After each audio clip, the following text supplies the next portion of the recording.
Hello my YouTube family, कैसे हो आप सभी। आशा करती हूँ आप लोग अच्छे होगे, स्वस्थ होगे और मस्त होगे। तो आ गई हूँ फिर से एक नए ब्लॉग के साथ। मैं आज का जो ये ब्लॉग है ना, थोड़ा सा अलग होने वाला है। थोड़ा क्या, मेरे डेली ब्लॉग से बहुत ज़्यादा अलग होने वाला है, क्योंकि आज मैं ये जो आपको अपने घर का जो व्यू दिखा रही हूँ ना, ये बस तूफ़ान से पहले की खामोशी है। अभी बहुत ही बड़ा तूफ़ानी हम लोग करने वाले हैं।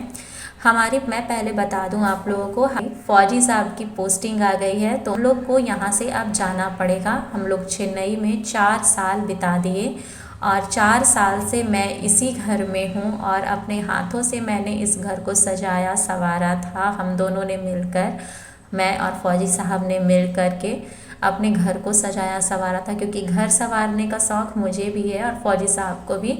साफ़ सुथरे और संवरे हुए घर, सजे हुए घर बहुत ही ज़्यादा पसंद आते हैं। तो वही मैं आप लोगों को दिखा रही थी। और ये वीडियो मैं इसलिए भी बना रही हूँ ना, ताकि मैंने 4 साल इस घर में बिताए हैं और इस घर से ना मेरा इमोशनली अटैचमेंट हो गया है। मतलब बहुत ही ज़्यादा बुरा भी लग रहा था और नई जगह जाने की खुशी भी थी, बट बुरा उससे ज़्यादा लग रहा था कि इस घर को मैंने कभी किराए का मकान नहीं समझा। अपने घर की तरह, जैसे लोग अपने घर को सजाते संवारते हैं, हम दोनों ने भी मिलकर इस घर को अपने ही घर की तरह सजाया संवारा था। और आज इसे यहाँ से, हमारे इस आशियाने को अब यहाँ से हटाने का वक्त आ गया है। हमारा अब घोंसला कहीं और लगेगा। मैं बता दूं, फौजी साहब की पोस्टिंग पंजाब में आई है इस बार, तो हम लोग साउथ से सीधे नॉर्थ में चले जाएंगे।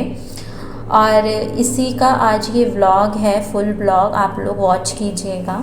और आई होप आप लोग को मेरे ब्लॉग अच्छे लगते होंगे, जितने लोग भी मेरे ब्लॉग को वॉच करते हैं। मैं ज़्यादा से ज़्यादा कोशिश करती हूँ कि अच्छे अच्छे कंटेंट लाऊं और अच्छे अच्छे कंटेंट डालूं इसमें।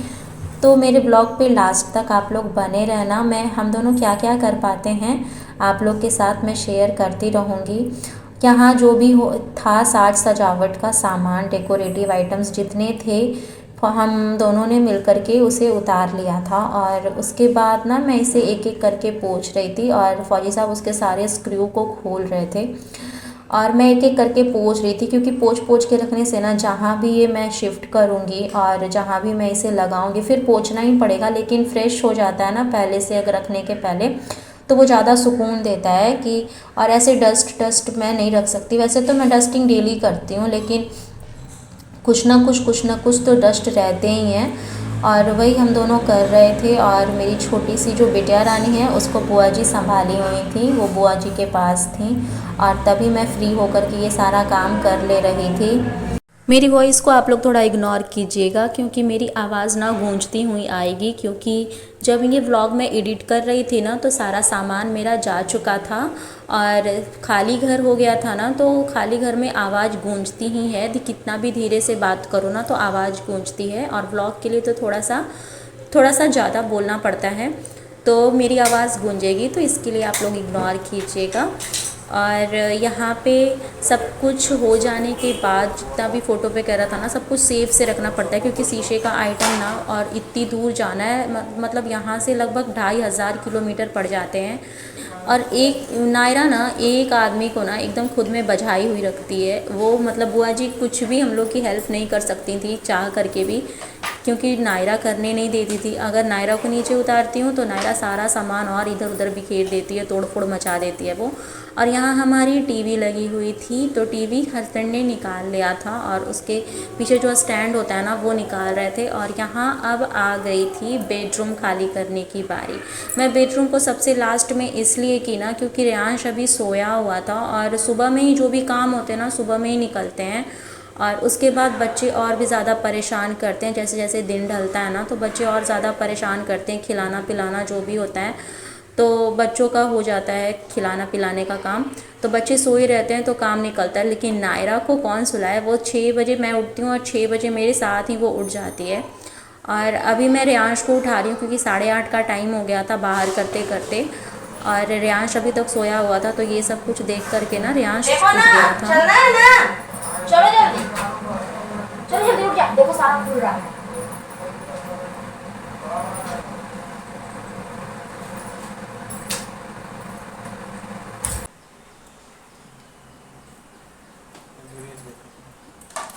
यहाँ मैं आप लोग को दिखा रही हूँ कि कितना सामान इधर उधर बिखरा हुआ था। ये थोड़ी देर बाद का, मतलब कुछ घंटे बाद का मैं वीडियो शूट कर रही थी, क्योंकि ना एक एक चीज़ का वीडियो शूट कर पाना बहुत ज़्यादा मुश्किल था। क्योंकि काम आप लोग समझ सकते हो, घर जाता है या फिर कहीं और जाते हैं हम लोग 2 4 10 दिन के लिए, तो इतना सारा काम फैल जाता है। ये अरेंज करना, ऐसे अरेंज करना, वैसे अरेंज करना है। लेकिन यहाँ तो हमारा पूरा घर ही मतलब इधर से उठ करके उधर जा रहा है, तो समझ सकते हो काम कितना बढ़ जाता है।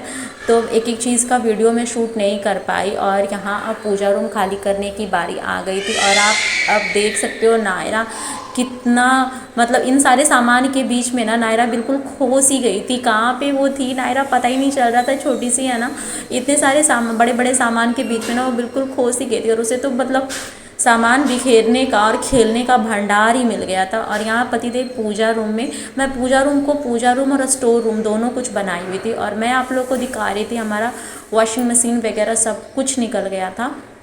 और जिस दिन का ये वीडियो मैं शूट करी थी उसके नेक्स्ट डे ही हमारा सामान निकलना था। और यहाँ देखो इतना सारा काम करने के बाद ना अगर खाना पतिदेव के हाथों का मिल जाए ना तो उसकी क्या बात यार। फौजी साहब ऐसे ही हैं, वो मुझ पे ज़्यादा काम का लोड नहीं देते हैं, तो वो कुछ क्या बहुत ज़्यादा काम वो मेरा हल्का कर देते हैं। जैसे जितना भी भारी भारी सामान था वो सब कुछ वही निकाले थे, और उसके बाद भी वो आ गए। और आज का खाना मैं ही बनाता हूँ, तो वो बना रहे हैं वेज फ्राइड राइस बना रहे हैं वो। और उनके हाथ का ना कोई भी खाना वो डेली तो नहीं बनाते, लेकिन जब भी बनाते हैं इतने दिन के बाद ना बहुत ही ज़्यादा डिलीशियस होता है। और नमक वगैरह मिर्ची वगैरह का एकदम परफेक्ट वो देते हैं। ऐसा नहीं कि कुछ ज़्यादा हो गया कुछ कम हो गया, एकदम परफेक्ट रहता है। आप मतलब ना ऊपर से नमक वगैरह, मेरा तो कभी कभार हो भी जाता है कि कभी नमक मेरा ज़्यादा हो गया या कभी कम हो गया, लेकिन उनका एकदम इतने दिन के बाद भी बनाते हैं ना तो बिल्कुल परफेक्ट उनका होता है। मैं सोचा कि चलो ये वीडियो तो रिकॉर्ड करना बनता है। और वो खाना बना करके सबको परोस कर भी रूम में निकाल करके दे रहे थे। आगे आप लोग वीडियो में देखोगे, सबका वो सर्व करके भी सबका लगा दे रहे थे। और हमारी वेज फ्राइड राइस अब यहाँ पे रेडी हो गई है। और उसके साथ फौजी साहब ने ही बनाया है दही का रायता, दही और प्याज का। तो आज की वीडियो यहीं तक थी। आगे की जो भी अपडेट होगी मैं आपको जल्द ही बताऊंगी, और जल्द ही मेरा न्यू व्लॉग भी आएगा।